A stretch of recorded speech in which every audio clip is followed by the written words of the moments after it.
Hi, I'm Mandy, and the topic that I'd like to address today is interview feedbacks.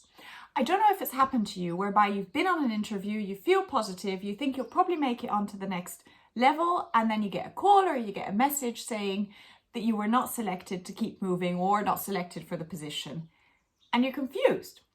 First of all, you're confused because you thought you'd done well, and second of all, you may be confused because the reason that you've got to not keep you in the process doesn't feel right. It doesn't make sense. Now, often it may very well be the reason or not, but there are very subtle things that we can do during the interview process that don't work in our favor, but we don't receive them as a feedback or as a reason because it's vague or it may be very difficult to tell the person. So there are 6 things that I'd like to go through with you today that may hint towards these potential areas of improvement that you may or may not have considered previously. Now, the first one is, you're very nice. It doesn't make sense like that, I know. But to be honest, if you find yourself during an interview saying yes to a lot of things, or answering that you'll manage to work something out, or saying that things that should be quite complicated or uncomfortable will be fine, you may run the risk that the person that is interviewing you is not sure if you will actually manage to figure it out or not, because they know also that they're asking a lot of you, or they may think you're not capable of standing up for yourself. Now, that's actually worse because they're not just looking at somebody today that they're interviewing, but they are looking at somebody that they want to hire and that will be working within their company and that will be given a certain set of responsibilities. And these people will need to stand up for themselves from time to time. You may be faced with conflict, you may be faced with confrontation of some sort, or simply with a difficult situation. And in these cases, you want to be sure that the person you hire will stand up for themselves if they need to. Now, the second thing that I'd like to touch on is talking too much. This happens a lot.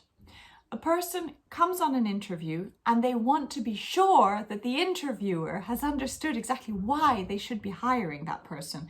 So they will go on and throw all their experience and all the information and all the tasks and all the extra bits and pieces that we need to know too in one big, long monologue. Please don't do this. It's extremely frustrating to not be able to ask a question when you want to, and at some point it becomes boring because you simply can't digest a huge chunk of information that you never asked for properly. So it's really important to know what your strengths are, what you want to say during an interview, but to be guided by the questions that have been asked of you. And when a question has been asked and you feel you've given the answer with enough information, stop and let that silence sit. It can be uncomfortable, and many of us have a natural tendency to just fill that silence, just to not have it.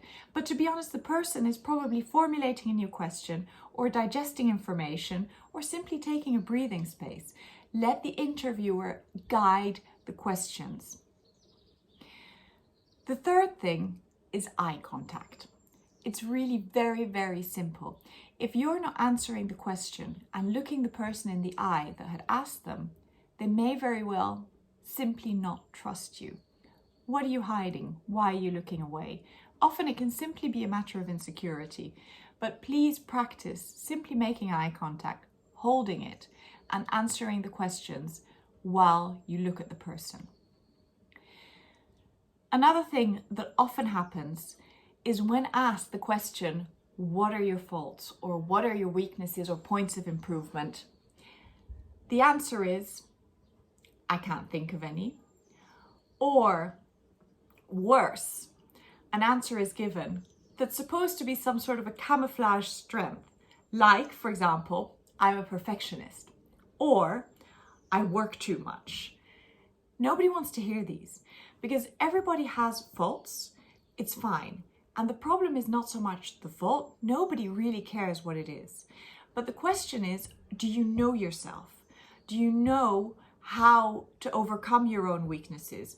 And for the company to know, what's this full person with their for, with their against, with the things to work around, how do they complement the team. You want to get an honest picture of this person that you will take on board. The problem with answering a fake weakness like perfectionism or working too much is that it's so obviously what you think the other person wants to hear, and so obviously not what you really are, that it just comes across as a lie. Perfectionism is, of course, a weakness.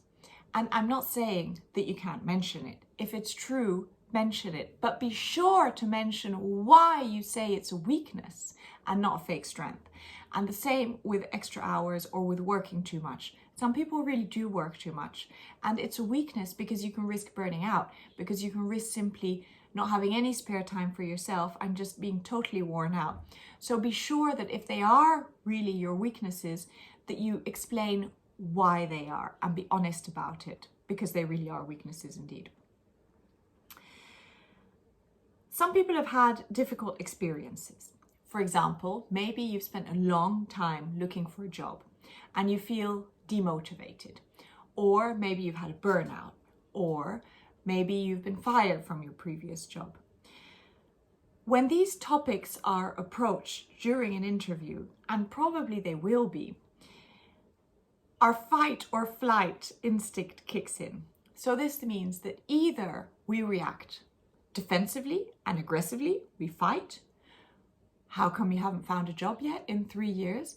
We defend ourselves, we become angry, and we say maybe, I don't know, they didn't realize, or people can't make the difference between transferable skills, whatever.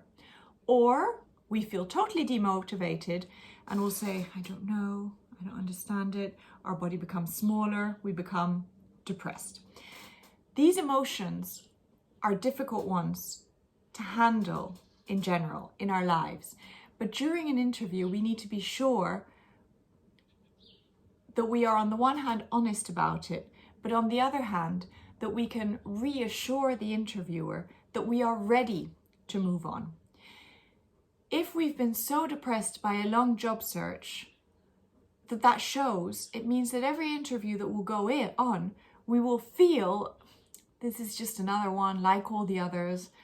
I'll do the interview and then they won't take me. If you go in with that attitude, you will not get the job, because the person simply won't want to work with somebody that's feeling so demotivated and so discouraged, and that may simply depress the rest of the team with their negative energy. So beware of how you're transmitting this, how you're transmitting your energy. And the best advice I can give is practice giving that answer over and over and over until you have your emotions under control, and until you're able to bring across a reassuring picture. If you are not able to do this, maybe you really are not ready yet, and maybe there is something you should be working on. So please do really consider that when you're considering your answer and when you're going to give your answer in this aspect. Now, last tip, don't criticize your ex-employer or your current employer. Nobody wants to hear a person or an employer being criticized. If you have somebody that's relatively experienced doing interviews, you don't even need that much experience, quite quickly you get the gist of a situation. You don't need the other person to tell you that their boss was a micromanager or a tyrant or anything of the sort. You simply want to hear the facts, the context, and you can draw conclusions for yourself. You don't want to hear this why. On the one hand, of course, somebody that criticizes and that talks negatively is not necessarily somebody you want to be around. But on the other hand, and further than that, if you're given the position and then you leave within a few years' time, how are you going to talk about that company once you leave? So this is also unstabilizing, not very nice, and just probably a risk they don't really feel comfortable taking. Now, I hope these tips have been useful to you. I hope that you can either understand something a little bit more or just be able to prepare for your interviews, bearing in mind these little tips and techniques and traits that add on to your interview without really touching the content or your capacity or your qualifications for the job. And they are really important to be aware of. Good luck. I'm happy to hear about any comments you might have. You are able to download a PDF version of this article, actually, if you're interested. So you can go over it, you can have a look back on it if you'd like. Good luck with everything, and until next time.